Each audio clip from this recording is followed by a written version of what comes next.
Hello and welcome to Whistler Gym Sweat. My name's Hannah and I'm the owner of Whistler Creek Athletic Club down here in Creekside. If you want to come and visit us, we're a full gym facility. If you don't live here in Whistler, we have online personal training too. Okay, so today, Jack, one of our personal trainers, hi guys, is going to take us through a workout. What are we doing today, Jack? Today we're doing a core specific workout. It's very important when you're on the mountain to make sure you've got a strong, stable core. So I'm going to take you through a range of different movements and make sure it's solid and you get the most from your mountain experience. Perfect. Right, let's get going.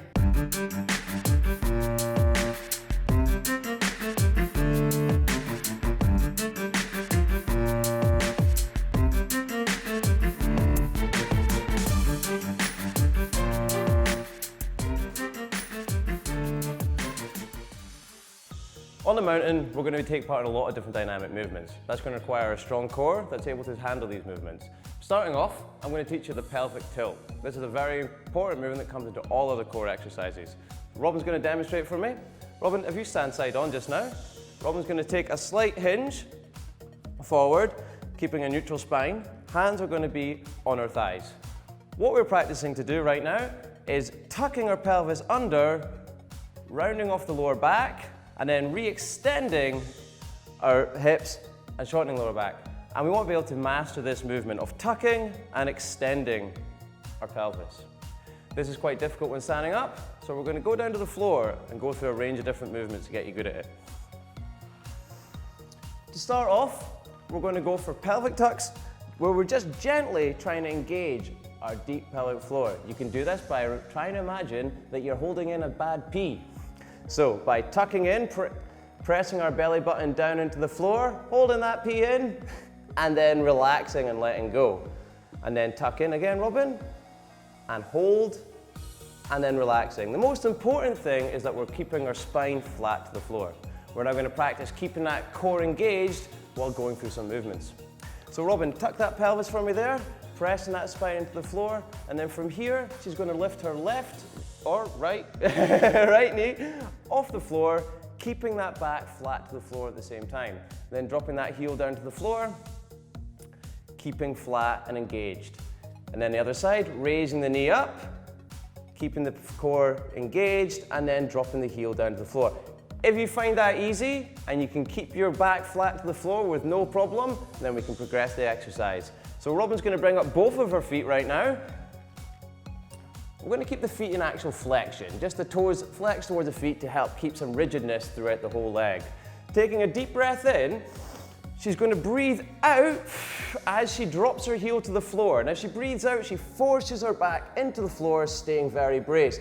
Breathing in, drawing the knee back in. Breathing out, dropping the heel down to the floor.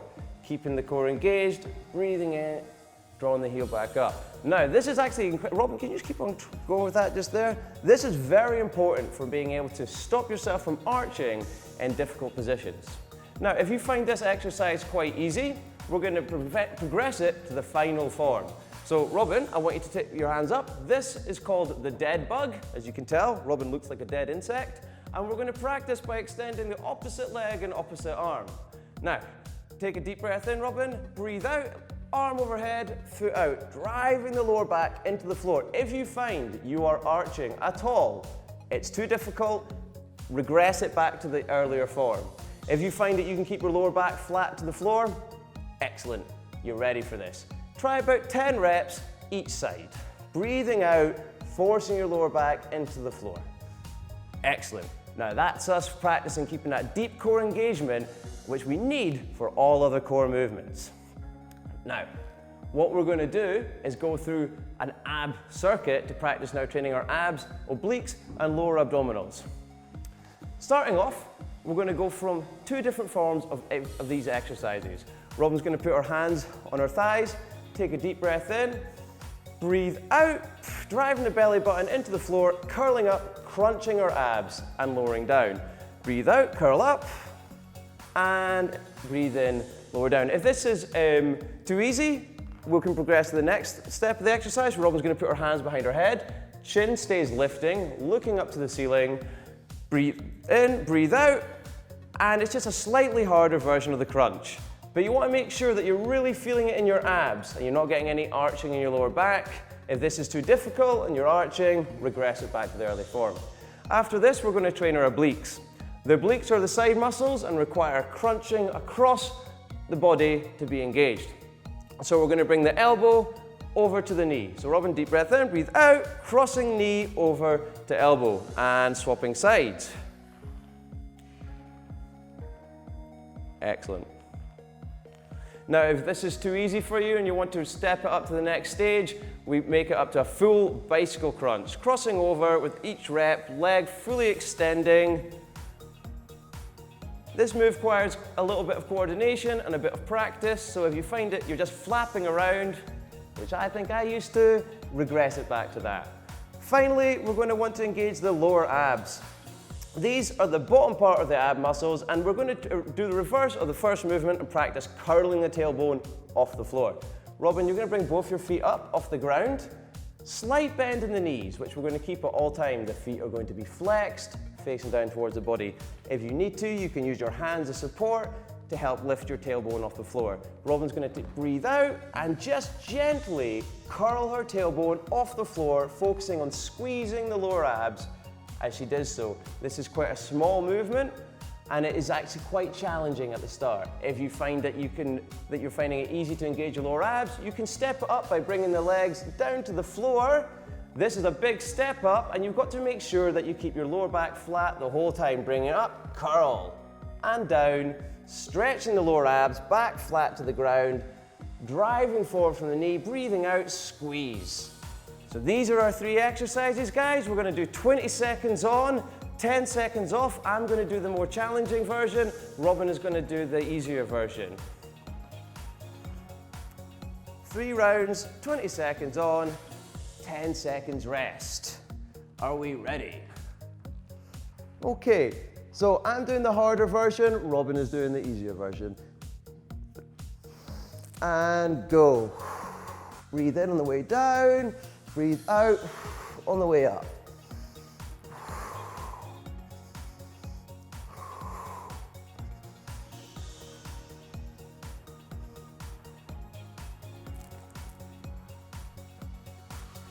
And rest. Awesome. Now we're going to go into the obliques. I'm going to be doing the bicycle crunch. Robin's going to do the crossover. And crossing over.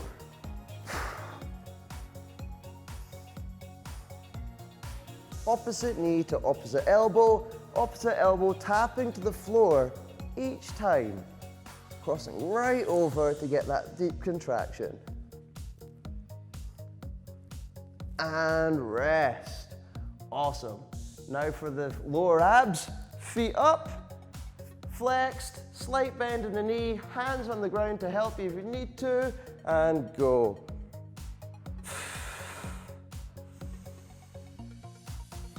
As you'll see, Robin is only having to do a small movement there to really focus on engaging those lower abs.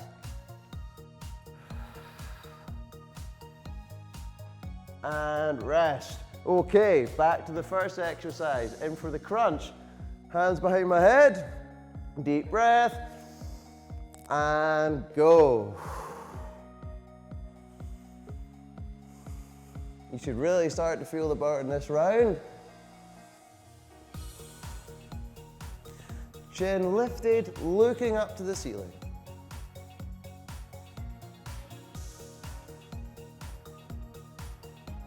And rest. Awesome. Perfect. So, into the obliques again. Really use that rest. And go. Tapping the elbow to the floor, tapping the elbow to the knee. Fully extend that leg. Don't let the heel touch the floor. Squeezing as you go. Quality repetitions are what's important. And rest. Into the lower abs. Feet up and down.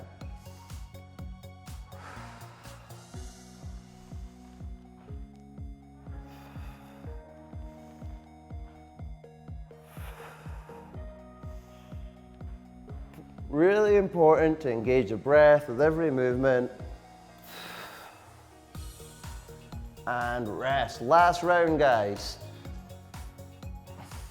Really use that rest. Start to feel it now. Hands behind the head, and breathing out, go.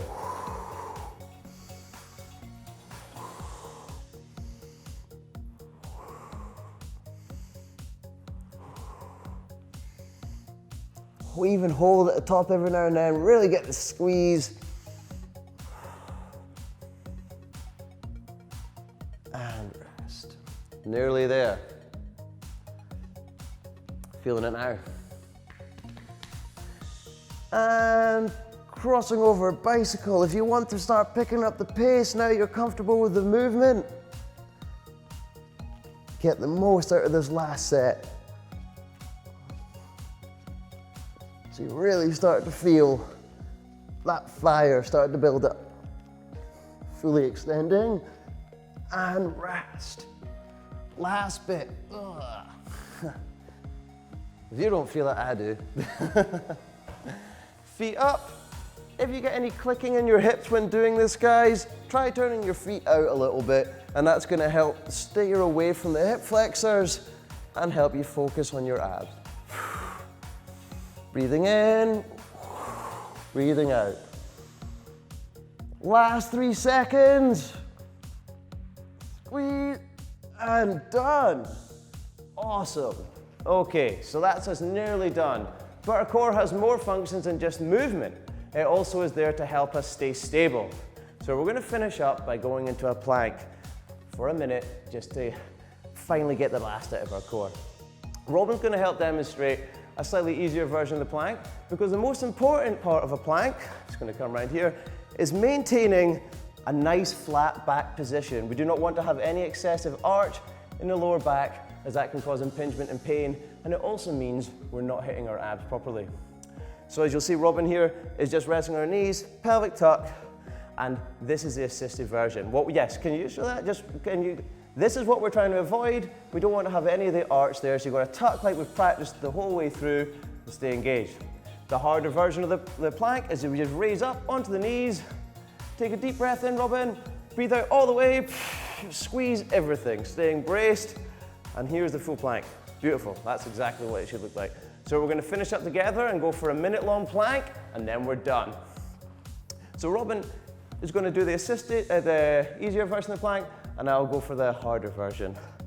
Hands on our elbows. If you want to make it a little bit harder, you can keep your palms facing up and don't grip your hands, and that just helps take away some of the leverage for yourself, so it's a bit more tricky. Okay, getting ready, 1 minute plank. 3, 2, 1, and go. Notice that I'm keeping my pelvis nice and tucked with no arch. Now to make it a bit of a challenge, take a deep breath in, breathe out all the way, squeeze all your muscles, squeeze your glutes, squeeze your abs. You're trying to vacuum seal your whole body, and then breathe in. And breathing out. Good. Now you should really start to feel this. Many times on the mountain, we're going to end up being stuck in a very hard position and have to maintain it for a long time. So it's very important that we practice holding difficult positions to emulate what we're doing on up there. Keep in with that breathing. Deep breath in through the nose. Breathe out, squeeze every muscle.